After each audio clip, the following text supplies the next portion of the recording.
Herzlich willkommen, liebe Zuseher, hier auf meinem Kanal. Ich freue mich sehr, dass Sie da sind. Wenn Sie auf einen Irish Wolfhound treffen, dann können Reaktionen wie "Was ist das?" oder "Was für ein Ross?" oder "Bist du deppert? Was ist das für ein Gigant?" schon mal vorkommen, oder? Ja. Er gilt als die größte Hunderasse der Welt und zählt auch zu den ältesten Hundetypen der Welt.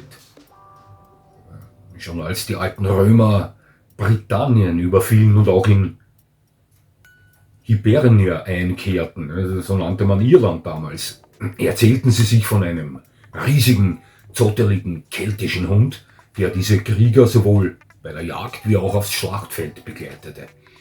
Im Mittelalter sprach man davon, dass sie einen Hund hätten, der stärker als Mastiffs, aber gleichzeitig auch lenkbarer als Spaniels sein. Irish Wolfhound ist der größte Jagdhund der Welt und wurde hauptsächlich für die Wolfsjagd eingesetzt, woher auch sein Name stammt. Er war eine Zeit lang nur dem Adel vorbehalten und nur unter höchster Strafe aus dem Land auszuführen. Also dann wurde man Strafen belegt, wenn das wer wagte. Diese Wolfsjagd, die nahm derartige Ausmaße an, dass die Population der Wölfe in Irland schon ausgerottet war. Dieser Hund somit auch keinen Job mehr hatte und vor dem Aussterben stand. Doch man verhinderte das und dort kreuzte in einige noch verbliebene dieser alten Wolfhound-Typen andere Hunderassen ein. Hier spielt auch die deutsche Dogge eine große Rolle. Ja, so entstand der heutige Irish Wolfhound. Wie viel der mit diesem ursprünglichen keltischen Hund noch zu tun hat, darüber streitet man. Ja. Aber die Basis ist mit Sicherheit noch da. Ja, sehen wir uns mal kurz den Standard dieses beeindruckenden, fantastischen Hundes an. Mindestens 79 cm Schulterhöhe müssen Rüden vorweisen. Mindestens 71 cm Schulterhöhe Hündinnen. Rüden müssen mindestens 54 Kilo auf die Waage werfen. Bei Hündinnen sind es mindestens 41 Kilo. Wir sehen also anhand dieser Angaben schon, kleine Hunde sind das nicht gerade, denn nach oben hin ist alles offen. Und nicht selten bewegt sich ein großer Irish Wolfhound Rüde auf der 1 Meter Schulterhöhenmarke, manchmal auch darüber. Das ist schon selten, aber auf knapp 1 Meter bewegt sich schon der ein oder andere Irish Wolfhound da draußen zu. Also das sind schon richtige Pferde, möchte ich sagen. Die haben raues, hartes Fell und sind zumeist in Grau- oder Weizenfarben anzutreffen. Es gibt es aber auch in Schwarz, Braun, Rot oder Weiß. Doch in diesen Farben eher seltener als in den beiden zuerst genannten. Wie gesagt, das ist ein ursprünglicher Hetzjäger. Noch dazu der größte unter den Hunden der ganzen Welt. Noch Fragen zum Platz- und Bewegungsdrang dieses Hundes? Nein, oder? Nun, selbstverständlich gehen wir da kurz in diese Sache auch noch ein in diesem Video. Ja, sehen wir uns mal generell den Charakter dieses Hundes an. Er gehört zur Kategorie Windhunde und ist auch charakterlich ein echter Windhund. Hauptsächlich ein Sichtjäger. Ein Hund mit stark ausgeprägtem Jagdtrieb im Normalfall, so wie alle Windhunde. Und so wie alle Windhunde verfügt er nicht über den ausgeprägtesten Will to Please. Sie dürfen also bei einem Irish Wolfhound, bei einem typischen Irish Wolfhound, keinen Kadavergehorsam in der Manier eines deutschen Schäferhundes, Dobermanns und so weiter erwarten. Doch, liebe Zuseher, wenn man ein Händchen für Hunde hat, speziell, wie soll ich sagen, charakterlich perfekt abgestimmt ist auf den doch eigenen Charakter von Windhunderassen, dann ist dieser Hund fantastisch zu führen. Ich sah schon Irish Wolfhounds, die vorzüglich erzogen waren. Also da haperte es auch nicht mit dem Gehorsam. Aber wie gesagt, diesen typischen Will to Please, wie ihn zum Beispiel der deutsche Schäferhund vorweist, den dürfen Sie bei einem Irish Wolfhound nicht erwarten. Diese Hunde sind schon anders anzugehen als der typische Gebrauchshund, möchte ich mal sagen. Doch, sonst sind es herrliche Familienhunde. Wenn genügend Platz da ist, wenn dem Hund genügend Bewegung geboten wird, sind das sehr harmonische, ruhige, im Wohnraum selbst drinnen, im Haus oder in der Riesenwohnung drinnen sehr gemütliche, ruhige, angenehme Zeitgenossen mit einer Art Gentleman-Charakter. Man sagt ja auch Gentle Giant zum Irish Wolfhound. Das sind Top-Wächter, sind gewillte, effektive Melder. Also es ist nicht im übertriebenen Maße ausgeprägt wie bei vielen Spitzen, aber es sind tolle Wächter. Und von der Optik brauchen wir ja gar nicht reden. Also wenn Sie da bei einem Grundstück vorbeigehen und da steht ein Hund mit 1 Meter Schulterhöhe drin, mit zotterligem Fell, zumeist braucht er gar kein akustisches Signal abgeben, um Sie zu beeindrucken. Ja? Seine Präsenz alleine reicht im Normalfall. Ja. Mit einem gesunden Jagdtrieb müssen Sie bei solch einem Hund rechnen, auch mit einem stark ausgeprägten Bewegungsdrang, obwohl diese Hunde Riesen werden und auch manchmal wirklich respekteinflößendes Gewicht auf die Waage werfen. Wenn man Irish Wolfhound-Rüden mit 80 Kilo Gewicht sind keine Seltenheit. Ja, wie gesagt, 54 Kilo sollten Sie laut Rassestandard mindestens auf die Waage werfen, aber wenn Sie einen Rüden mit 90, 95 Zentimeter, der in guter Kondition steht, besitzen, dann wirft er schnell mal 80, vielleicht auch 85 Kilo auf die Waage. Und dennoch bewegen sich diese Hunde wahnsinnig elegant und leichtfüßig. Das sind richtige Riesen. Ich sage Ihnen was. Ich hatte natürlich in meinem Leben schon mehrere Begegnungen mit Irish Wolfhounds. Hauptsächlich auf Ausstellungen, doch ich sah sie auch schon privat. Das letzte Mal muss jetzt 3 Jahre her sein. Vito war etwa 2 Jahre alt. Seine Dominanz fremden Rüden gegenüber noch nicht ganz so stark ausgeprägt, wie sie es heute ist. Ja. Er begann schon damit etwas Stärke zu zeigen, wenn er auf fremde Rüden traf, aber es hielt sich noch in Grenzen. Heute ist er da etwas kantiger gepolt, mit etwas mehr Durchsetzungsvermögen, etwas mehr aufstampfender unterwegs, als es noch vor etwa 3 Jahren war.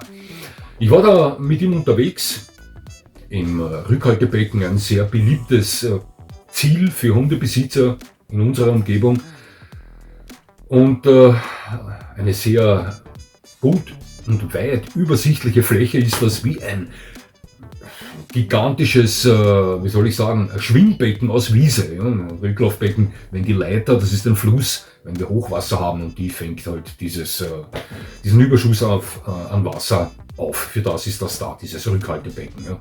Dort ging ich mit Vito spazieren, sah ich von der Ferne einen Herrn mit 2 Irish Wolfhounds runterkommen, mit einem weißenfarbenen und mit einem grauen. Und dieser Mann hatte nichts Besseres zu tun, als diese beiden Hunde von der Leine zu nehmen.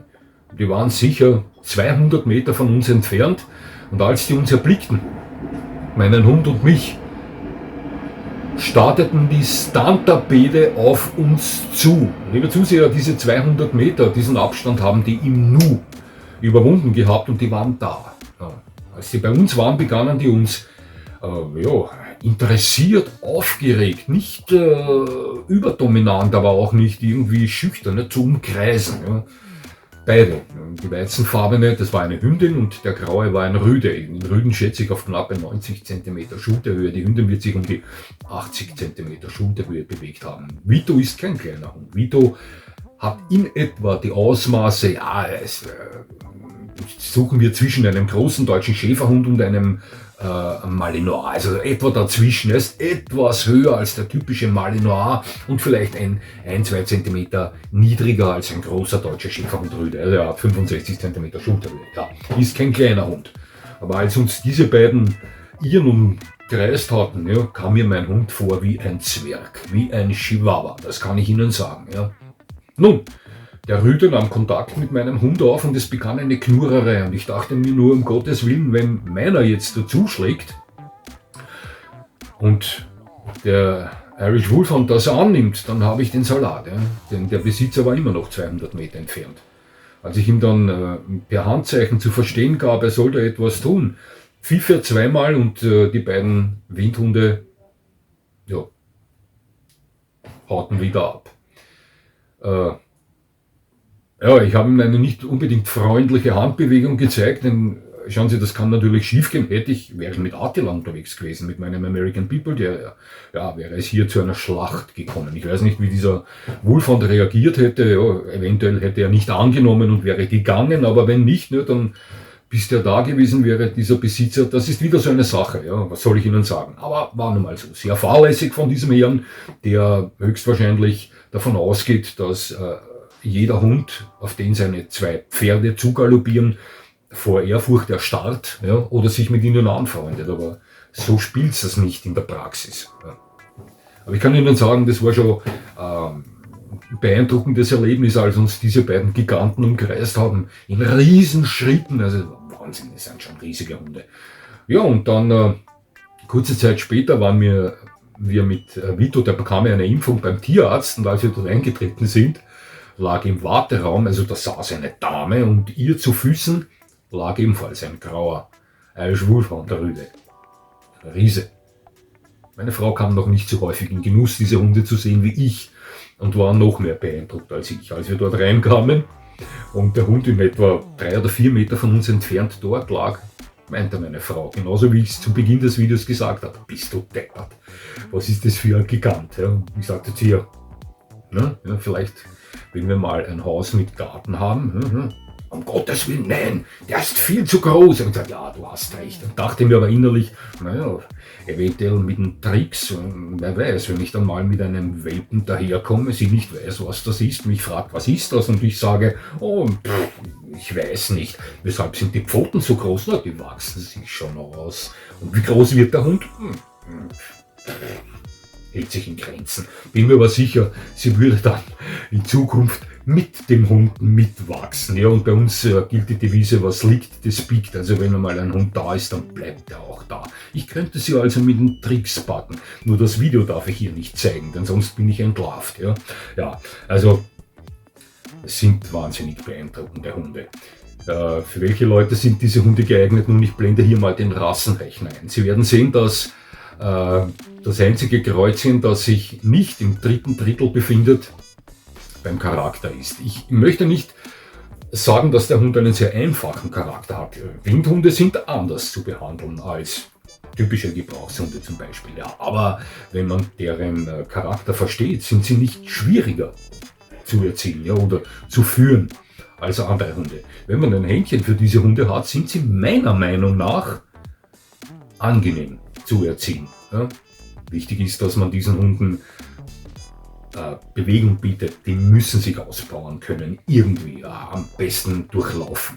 Schauen Sie sich mal die Anatomie dieses Hundes an. Der hat 4 Meter lange Läufe, also das ist ein Läufer, ein riesiger Jäger, der größte Jagdhund der Welt. Selbstverständlich ist es auch enorm wichtig bei diesem Hund, das Ganze finanziell stemmen zu können. Denn Sie können sich vorstellen, dass ein Hund mit derartigen Ausmaßen, mit derartigen Bewegungsdrang auch dementsprechend Appetit mitnimmt. Also der schaufelt schon anständig was weg. Ja. Also wenn man hier finanziell nicht so stark ist, sollte man die Finger von diesem Hund lassen, auch wenn sonst alles passt. Wenn der Platz da ist, wenn die Erfahrung da ist, aber man etwas finanziell eingeschränkt ist, da muss man schon nachdenken bei diesem Hund. Der geht schon ins Geld. Alles ist bei diesem Hund größer, ob das sind Ausrüstungsgegenstände etc., ob das sind Medikamente, Medikamentengabe, die Menge. Ja. Und wie gesagt, hauptsächlich das Futter, denn da geht schon was weg beim Irish Wolfhound.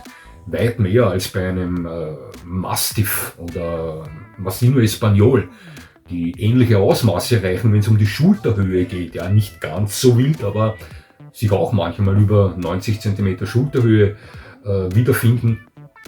Auch wahnsinnig schwer werden teilweise Hunde mit 100 Kilo herumlaufen, aber weit ruhiger sind, weit nicht diesen Energieverbrauch haben, wie ein typischer Irish Wolfhound. Natürlich ist das auch eine individuelle Geschichte, es ist nicht jeder Irish Wolfhound wie der andere, ganz klare Sache. Ja, wie gesagt, nochmal, für wen eignet sich dieser Hund? Meiner Meinung nach auf jeden Fall sollten Leute, die sich für einen Irish Wolfhound entscheiden, halbwegs erfahrene Menschen sein. Sie sollten wissen, dass nicht jede Hunderasse auf gleiche Art und Weise zu halten oder zu erziehen ist. Ja. Also man sollte hier schon vielleicht etwas Erfahrung gesammelt haben, da Windhunde doch ein klein wenig anders funktionieren als der typische oder klassische Haushund, Haushund, blöd gesagt, ja, als der, Sie wissen, was ich meine. Ja. Was ganz wichtig ist, ist Platz. Für diesen Hund brauchen Sie Platz. Wenn Sie kein Haus mit Garten haben, sollten Sie zumindest eine riesige Wohnung haben. Ich bin der Letzte, der sagt, man kann einen Irish Wolfhound nicht in der Wohnung halten. Der Wohnraum muss groß genug sein. Das ist ein riesiger Hund, der einfach Platz einnimmt. Ja. Also der macht einen Schritt, dann macht der Dobermann 5. Ja. Nur Beispiel. Platz, Erfahrung, finanzielle Absicherung auf jeden Fall. Unbedingt gewillt sein, mit dem Hund was zu tun. Bevor ich mir solch einen Hund nehme, muss ich wissen, dass ich die Möglichkeit habe, ihm die Bewegung zu geben, die dieser Hund braucht. Das ist meine Meinung. Das sind alles Dinge, die unbedingt notwendig sind, damit das Team Irish Wolfhound und Hundebesitzer miteinander harmonieren. Ja. Denn ich sage Ihnen was. Wenn ein Hund mit diesen Ausmaßen, obwohl der Irish Wolfhound als Gentle Giant bezeichnet wird, werden diese Hunde dann nur so bezeichnet, wenn sie auch harmonische Charakterentfaltung präsentieren. Ja, und die präsentieren sie nur dann, wenn sie gut geführt, gut gehalten werden. Wenn dieser Hund aus welchen Gründen auch immer unzufrieden ist und sich charakterlich in eine Art und Weise entwickelt, wie man es nicht möchte, ihnen, so wie ich immer sage, charakterlich davonläuft, dann haben sie sehr viel zu tun mit diesem Hund. Sie sehen sehr schlank aus, ähnlich wie deutsche Doggen. Sie wissen, was ich meine. Schottischer Hirsch und etc. Barsoi, russischer Barsoi. Aber diese Hunde haben alle eine wahnsinnige Kraft. Und ich sage Ihnen was, auch wenn sie ein gestandener Mann sind, mit einem erwachsenen Irish Wolfhound, der ihnen am Rad dreht, ja, da können Sie sich gratulieren. Ja, also da spielt's Granada. Deswegen würde ich sagen, es ist bei diesem Hund wahnsinnig wichtig, Erfahrung mitzubringen, ihm dementsprechenden Platz zu bieten, finanziell abgesichert zu sein, dass da hier einiges an Geld wegläuft. 100%, ja. Und man muss die Möglichkeit haben, diesen Hund die Bewegung zu bieten, die er benötigt. Wenn das alles passt, dann kann man spekulieren mit dem Erwerb eines Irish Wolfhounds, denn diese Hunde zählen für mich zu den beeindruckendsten Hunden auf der ganzen Welt. Es gibt nicht viele Hunde, die mich derartig an die Wand drücken, wenn ich ihnen begegne, wie ein Irish Wolfhound. Ja, in diese Liga hinein, in dieser Liga spielen auch deutsche Doggen. Ähnliche Geschichte, ja, die ja ähnlich aufgebaut, andere Kopfform, ganz klar, anderes Fell und so weiter, ein anderer Hund, aber dennoch ebenfalls richtige Pferde, ja, schlanke Riesen. Ja. Aber da gibt es einige so Agenten, die mich da gegen die Wand drücken. Also, wenn Sie noch nie einen Irish Wolfhound gesehen haben, in echt, bringe ich jetzt einen Satz, den ich ebenfalls öfter gerne mal bringe, dann haben Sie nichts gesehen. Diese Hunde sorgen schon dafür, dass Sie in die Knie gehen, ja, wenn Sie vor ihnen stehen. Aber es sind tolle Hunde. Ich bin sehr begeistert von diesen Hunden. Ja, liebe Zuseher, es hat mich sehr gefreut, dass Sie mir zugesehen haben. Ich würde mich natürlich freuen, wenn Sie mir weiterhin zusehen. Und jetzt wünsche ich Ihnen noch einen schönen Tag. Das war's schon wieder.